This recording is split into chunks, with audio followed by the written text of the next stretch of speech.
Haleluya, Shalom, selamat sore Bapak Ibu Saudara yang dikasihi Tuhan. Kita bersyukur kalau sore hari ini kita bisa kembali bertemu. Kita mau belajar firman Tuhan. Dan hari ini saya ingin menyampaikan firman Tuhan yang mungkin masih bisa dibilang kelanjutan dari topik yang kemarin tentang iman.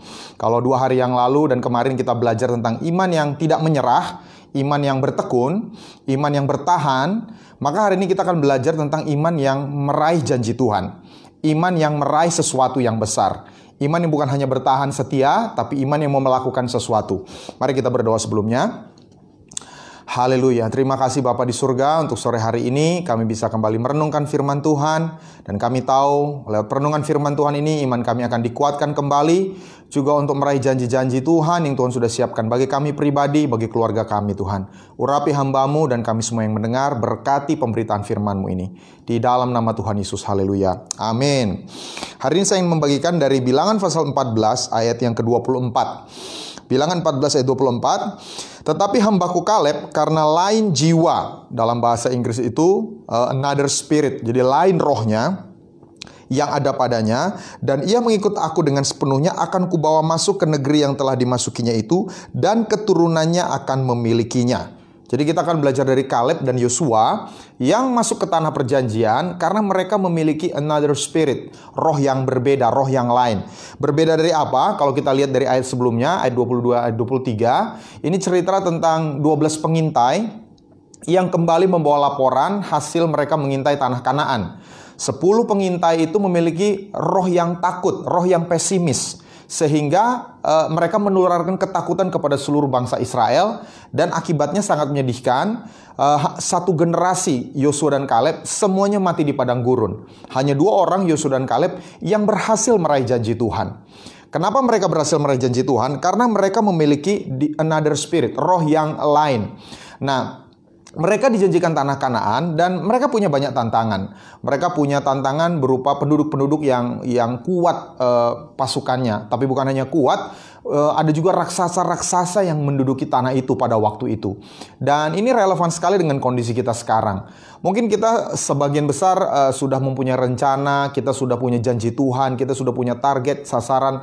Tiba-tiba sesuatu yang tidak terduga ini terjadi. Ada pandemi terjadi, ada PSBB terjadi, lockdown terjadi di banyak negara, di banyak kota. Dan akibatnya seolah-olah kita berpikir tidak mungkin kita bisa meraih apa yang kita cita-citakan atau apa yang Tuhan sudah janjikan.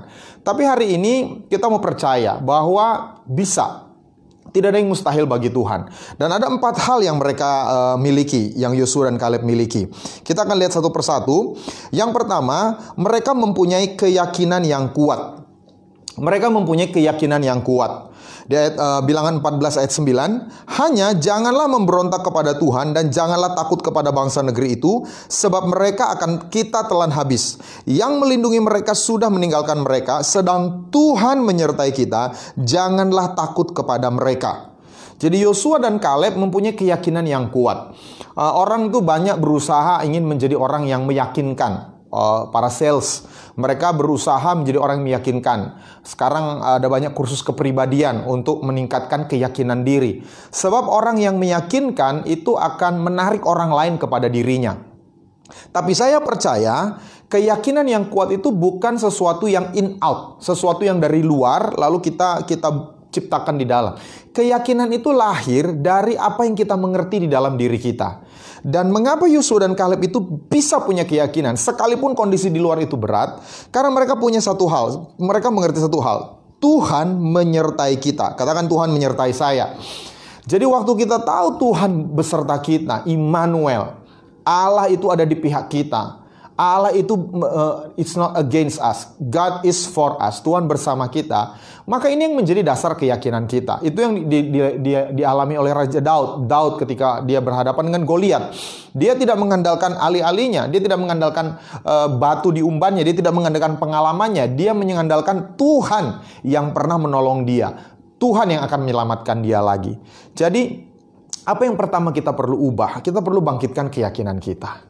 Bahwa Tuhan itu senantiasa beserta kita. Sesuai dengan janjinya, Tuhan sekali-kali tidak akan membiarkan kita, Tuhan sekali-kali tidak akan meninggalkan kita. Itu yang membuat kita bisa yakin. Lalu yang kedua, mereka memiliki fokus yang benar. mereka memiliki fokus yang benar. Mereka memiliki perhatian kepada hal-hal yang benar. Di ayat 46-7, bilangan 14. Tetapi Yosua bin Nun dan Kaleb bin Yefune, yang termasuk orang-orang yang telah mengintai negeri itu, mengoyakkan pakaiannya dan berkata kepada segenap umat Israel, negeri yang kami lalui untuk diintai itu adalah luar biasa baiknya. Jadi mereka melihat negeri yang sama, mereka melihat tantangan yang sama, tapi Yosua dan Kaleb memiliki fokus yang berbeda dengan 10 orang lainnya. Mereka memiliki fokus yang benar. Mereka mengarahkan pandangan mereka kepada hal-hal yang tepat.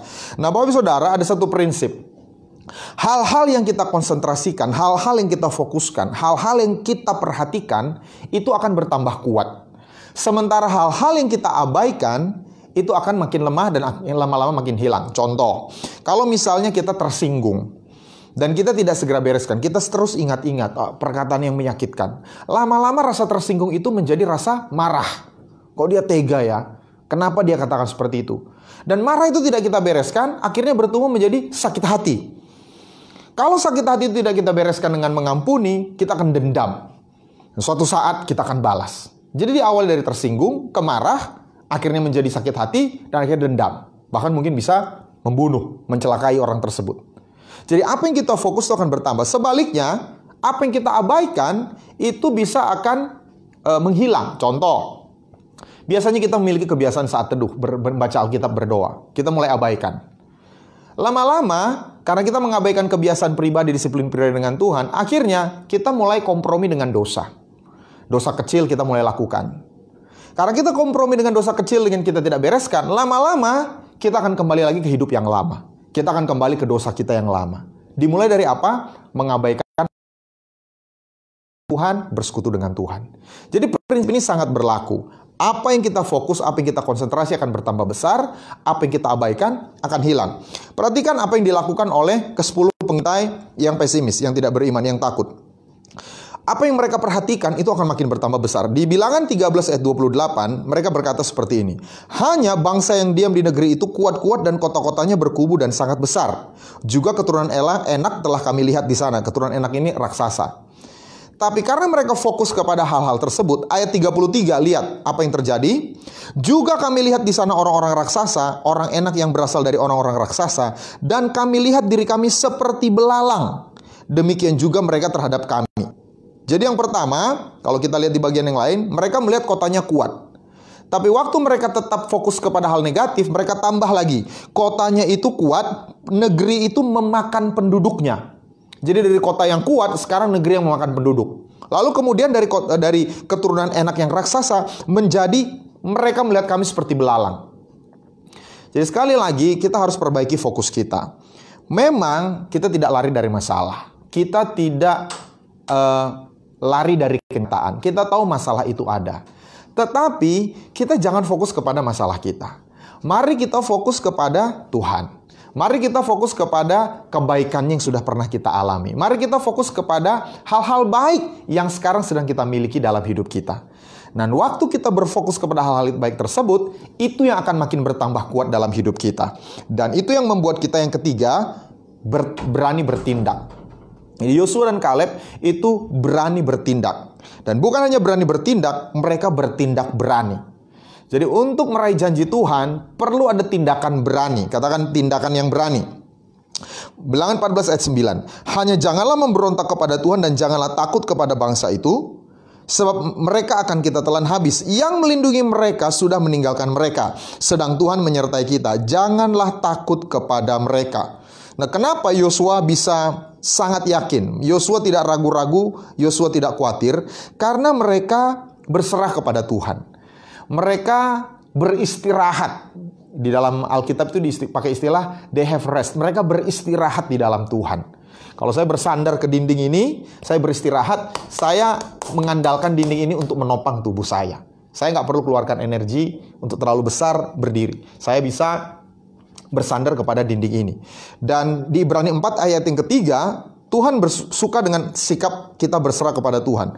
Sebab kita yang beriman akan masuk ke tempat perhentian Jadi orang yang beriman itu akan masuk ke tempat perhentian, atau dalam bahasa Inggrisnya itu resting place, tempat beristirahat. Seperti yang ia katakan, sehingga aku bersumpah dalam murkaku, mereka tak akan masuk ke tempat perhentianku, sekalipun pekerjaannya sudah selesai sejak dunia dijadikan.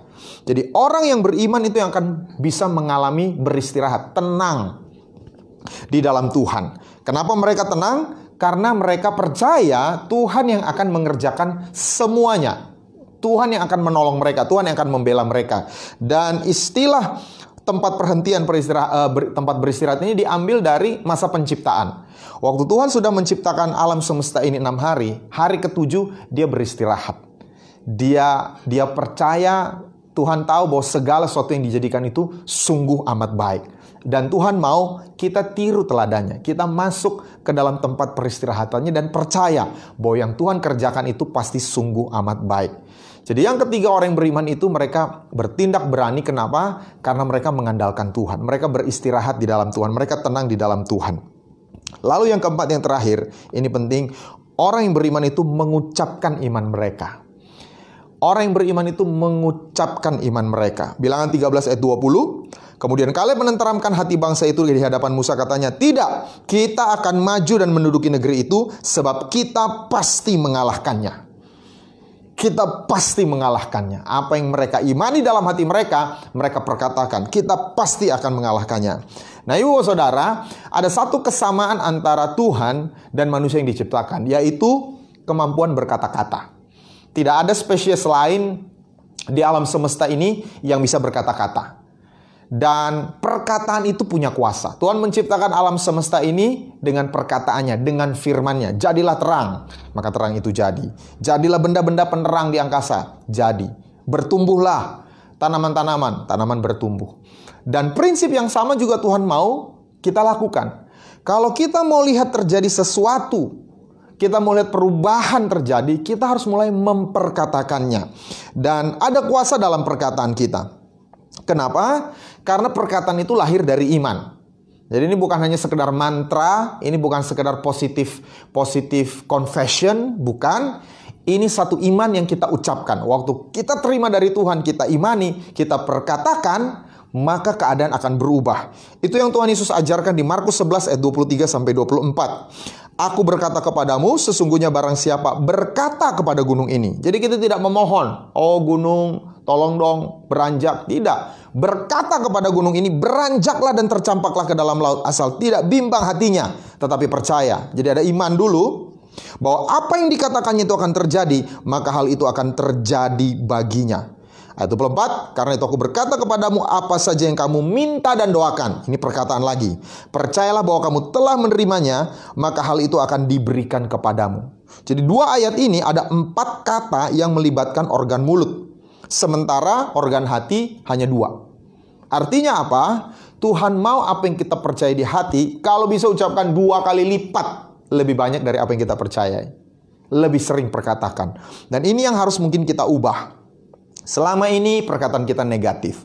Mungkin selama ini perkataan kita pesimis. Karena kenyataan. Kita tidak lari dari kenyataan. Tapi kita perkatakan apa yang kita mau lihat. Kalau kita mau lihat pandemi ini berakhir, kita perkatakan dalam nama Tuhan Yesus, COVID-19 berakhir. Kalau kita ingin melihat keuangan datang, kita perintahkan dalam nama Tuhan Yesus, keuangan datang dalam hidup saya. Kalau kita mau lihat bisnis kita maju, perkatakan dalam nama Tuhan Yesus, bisnis saya berkembang. Jangan perkatakan hal-hal yang negatif. Sekalipun memang hal negatif sedang terjadi. Saudara, apa gunanya? Kita juga udah tahu hal negatif sedang terjadi. Nggak usah kita katakan pun, semua juga sudah tahu. Apa yang perlu kita ubah adalah kita lawan hal negatif itu dengan perkataan yang positif. Perkataan dalam iman. Dan kalau kita lihat di Bilangan 14 ayat 1-4, ini perkataan negatif umat Israel. Mereka bersungut-sungut, lalu mereka patah semangat, lalu mereka bilang, lebih baik kami pulang ke Mesir. Kita mengangkat seorang pemimpin, lalu pulang ke Mesir. Perkataan yang negatif mengakibatkan mereka menjadi patah semangat. Jadi hari ini saya mau dorong kita, ubahlah perkataan kita. Ucapkan apa yang kita imani. Kita baca firman Tuhan, kita percayai firman Tuhan untuk kita mulai perkatakan. Dan 4 hal ini akan menunjukkan iman kita. Yang pertama, orang yang beriman itu punya keyakinan. Keyakinan dari mana? Keyakinan dari firman. Bahwa Immanuel, Tuhan itu beserta kita. Tuhan tidak akan meninggalkan kita. Itu sebabnya kita dapat dengan yakin berkata. Lalu yang kedua, kita harus punya fokus yang benar. Jangan berfokus kepada hal-hal yang buruk, hal-hal yang negatif. Fokuslah kepada hal-hal baik yang sedang terjadi, kepada kebaikan Tuhan yang pernah kita alami, kepada pribadi Tuhan yang baik. Maka itu akan makin bertambah kuat. Lalu yang ketiga, bertindaklah dengan berani. Kenapa kita bertindak dengan berani? Karena kita punya sandaran yang teguh. Karena Tuhan itu membuat kita tenang, beristirahat. Kita tidak khawatir. Lalu yang keempat, ubah perkataan kita yang negatif menjadi perkataan yang berani mengucapkan iman. Apa yang kita imani, mulai perkatakan. Amin. Dan saya berdoa bahwa apa yang pernah Tuhan janjikan, apa yang pernah kita rindukan, itu terlaksana. Tuhan itu tidak tergantung kepada kondisi. Tuhan itu maha kuasa. Kita manusia yang seringkali berubah karena kondisi. Tuhan itu tidak berubah dulu sekarang selamanya. Dan hari ini kita perlu memandang Tuhan lewat mata iman kita. Sebesar apapun tantangan, seperti raksasa, seperti kota yang berkubu, kalau Tuhan beserta kita, kita bisa mengalahkan tantangan tersebut. Amin. Mari kita berdoa. Saya mau berdoa untuk Bapak Ibu Saudara yang sedang menyaksikan, baik live streaming maupun rekamannya. Kalau ada di antara kita yang saat ini sudah pesimis, sudah merasa mau menyerah, untuk tetap berharap, sudah sulit untuk percaya bahwa janji Tuhan, bahwa kerinduan kita itu bisa digenapi. Mari kita datang kepada Tuhan. Mari mulai ubah fokus kita. Tuhan pasti pernah menolong kita di waktu-waktu yang lalu. Dan Tuhan sanggup untuk menolong kita lagi. Mari perhatikan hal-hal tersebut. Jangan perhatikan hal-hal negatif, hal-hal yang kurang yang terjadi saat ini. Dan kita juga mau bertobat, kita mau berubah dalam perkataan kita. Daripada kita mengucapkan hal-hal yang melemahkan, kita mau gantikan dengan perkataan iman. Apa yang kita percaya dalam hati, itu yang kita perkatakan. Bahwa Yesus sanggup menyembuhkan saya. Bahwa Tuhan Yesus sanggup melimpahkan. Apa yang saya butuhkan, Tuhan Yesus akan cukupkan. Bahwa terlebih besar roh yang ada di dalam saya daripada roh yang ada di dunia ini. Ucapkan firman. Maka firman itu akan mengubahkan situasi kita. Bapa di sorga, hamba mau berdoa untuk setiap Bapak Ibu Saudara yang saat ini membutuhkan pertolongan dari Tuhan. Biar sore hari ini Tuhan, kami melihat kuasa Tuhan bekerja. Sama seperti Tuhan sanggup membawa Yosua dan Kaleb menggenapi janji Tuhan, meraih janji Tuhan. Tuhan sanggup menolong kami untuk sampai kepada janji-janji Tuhan. Kami terus memberkati Tuhan semua Bapak Ibu Saudara yang sudah setia menyaksikan tayangan ini Tuhan. Biar hidup mereka terus ada dalam perlindungan Tuhan. Dalam masa-masa ini mereka tidak perlu khawatir. Mereka bisa beristirahat dengan tenang, beristirahat di dalam iman. Karena Tuhan yang menjadi sandaran kami. Terima kasih Bapa di sorga. Dan kami terus bawa Tuhan keadaan bangsa kami, bahkan bangsa-bangsa di dunia ini ke dalam tangan Tuhan. Kami percaya Tuhan akan mereka-rekakan ini menjadi kebaikan. Kami percaya Tuhan akan memberikan hikmat kepada semua pemimpin negara untuk mengambil keputusan sebaik mungkin. Sehingga kami bisa melewati krisis ini dengan baik Tuhan. Kami juga berkati semua tenaga medis, para dokter, para perawat, para petugas laboratorium, para petugas administrasi di rumah sakit. Kami berkati mereka Tuhan. Mereka yang sudah berjerih lelah Tuhan untuk merawat para pasien. Tuhan yang menyertai mereka dan keluarga mereka. Berkati juga aparat keamanan TNI dan Polri Tuhan diberikan hikmat untuk bisa menjaga ketertiban, menegakkan hukum di negara kami di masa-masa sukar ini. Terima kasih Bapa di sorga. Kami puji Engkau, kami muliakan Engkau di dalam nama Tuhan Yesus. Haleluya. Amin. Puji Tuhan. Terima kasih sudah menyaksikan tayangan sore hari ini. Sekali lagi, kalau Bapak Saudara diberkati, bisa like, bisa share, dan juga nanti waktu kami upload di YouTube, bisa subscribe kepada channel YouTube-nya, sehingga firman Tuhan ini bisa tersebar kepada lebih banyak orang lagi. Terima kasih, Tuhan Yesus berkati. Shalom.